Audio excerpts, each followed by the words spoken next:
Welcome back, my awesome people. In today's episode, I will be highlighting how you can invest if you were now old enough to open your own stock trading account, whether it's through a bank or services like Questrade, Wealthsimple, or Robinhood. As I have been getting many questions from you awesome people asking how an individual who's under 18 years old can start buying stocks and investing in their future. Well, stay until the end and hopefully my information will help you get started on the right path. An important financial life lesson for any young person is the habit of saving, as this is required before you start investing, as investing is the next step after saving. If you're starting to save the money you receive from birthdays, holidays, and part-time jobs, you may be wondering how you can invest what you have saved. Investing as a teen is one of the easiest ways to become a millionaire by retirement. While the term investing might create images of crazy loud Wall Street traders yelling into their phones,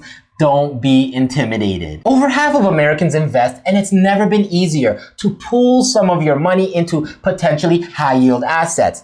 Plus, the earlier you invest, the better. An individual under the age of 18 or 19, depending on the state or province that you live in, you will need a parent or guardian to be named on the account as well. As a minor, you cannot open an account to buy stocks, bonds, mutual funds, or exchange-traded funds unless a parent or guardian opens one for you. And if you do get the opportunity of having a parent or guardian open you an account, which account should you open? Well, there are different ways to invest for a young person. The first priority is selecting the account or accounts and then the type of investment. Learning the lesson of saving and delayed gratification is important. Some will save in a bank account in cash, while others may learn the trade-off between investment risk and reward in the stock market. A couple of accounts that are great tools for investing and that will help you get to your financial goals faster and smarter are the Roth IRA and the tax-free savings account, for my fellow Canadians, that you can open up through a bank or investment brokerage. As they are both registered accounts, they will greatly help with reducing the taxes on your taxable investments, which means more money for you. However, there are rules to these accounts that must be followed to gain all the benefits that they offer. For the TFSA, similar to a Roth IRA, a minor cannot contribute to this account personally, as individuals cannot open their TFSA account until the year they turn 18. However, a parent or guardian could contribute what you have saved up into their own TFSA and have it indirectly belong to you. They could consider opening a separate TFSA to distinguish the funds from their own or buy different investments within their primary TFSA. By opening a separate TFSA, they could even name a minor as the beneficiary in the event of their death. And in that TFSA, they can hold stocks, mutual funds, ETFs, commodities, and much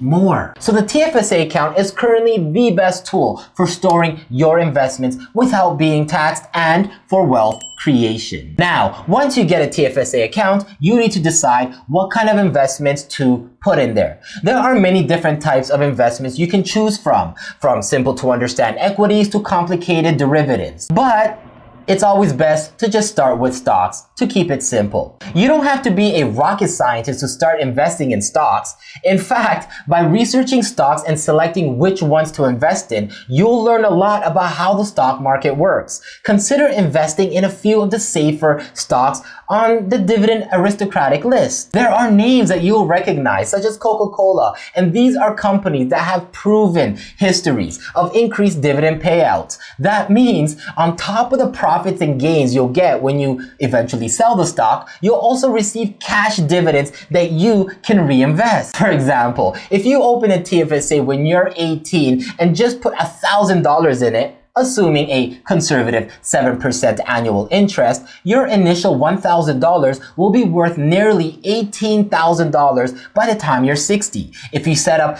$30 monthly deposits into that account, you'll have over $100,000 by age 60. If you can deposit $30,000 into a TFSA when you're 18, you'll be a millionaire by 60. So by letting the market do what it does best, which is go up most of the time, it is a sure way to get started on your financial freedom journey. If you're a teenager and start investing today, you'll be getting a big jump on where your finances should be when you're an adult, even with modest gains. It's never too soon to think about investing. Even the smallest amount you can invest as a teen, like say $50 a month, which can eventually turn into millions pretty much in a few decades. But the easiest way to avoid mistakes is to take it slow, soak up knowledge, and make decisions based upon data and guidance, not emotion. Think of it this way. Investing is a skill, and skills are mastered slowly. A great way to build upon this skill is through small wins, and not always the big wins. Invest the smallest possible amounts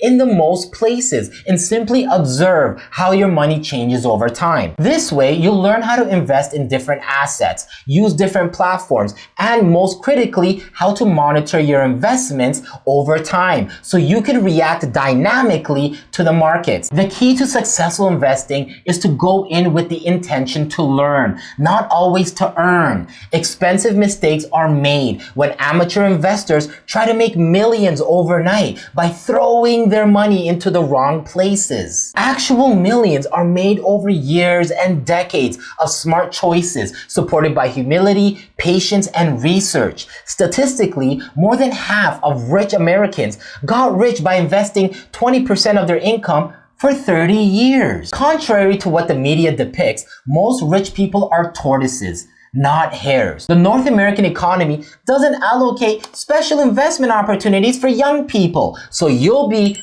investing right alongside adults and pros. And although today there are headlines of the stock market crashing and uncertainty about the economy due to global issues, that doesn't mean you shouldn't invest. In fact, a downturn in the market at times is normal. By investing when you're still a teenager, you'll build an incredibly broad investment portfolio a lot sooner than you think. As the great Malcolm X stated, the future belongs to those who prepare for it today. So invest now. So remember, my awesome people, just like all the information I mentioned in my videos, always assess your risk appetite, always diversify, and always do your own due diligence, because I am just a clown on YouTube. Stay ranting.